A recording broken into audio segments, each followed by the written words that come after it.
Alrighty, we're about to go into the third key point of prompt engineering, and that is providing specific keywords.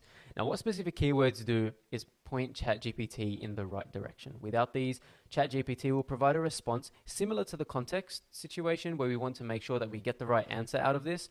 But these specific keywords are going to point ChatGPT in the right direction, let us know what we want from it, and give us the response, hopefully, that we're after.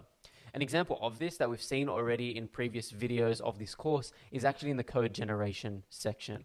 So when we were generating the code, we were making sure that we told ChatGPT exactly what framework we were after. Now, an example of this is if I was to generate content for, let's say, Google AdWords. So what I want to do is let ChatGPT know that the content I want is for a Google ad, and let ChatGPT determine what the best content for that platform is.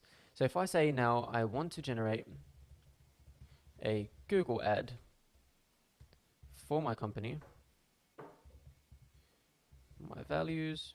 Now, because I cleared my previous chats, I needed to provide a short bit of context to let it know what it is. But I said I now wanted to generate a Google ad for my company. Here's what's important. I want to let it know exactly what I want. So I said Google ad, but I also now want to tell it to generate the title and descriptions. Generate relevant titles and descriptions.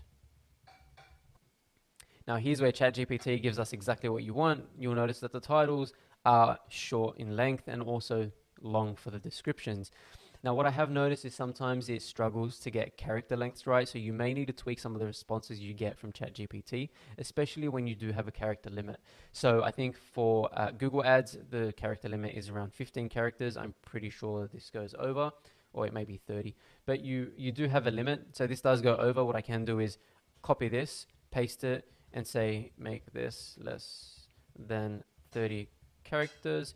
It does struggle doing this, by the way, so you know it's not the best in doing so, but it does give us some options so we can be pointed in the right direction. One of the misconceptions with ChatGPT is that it can just answer anything, but I think the real skill here is actually knowing the topic that you want to research, knowing the topic you want to write content about, and really pointing ChatGPT in the right direction.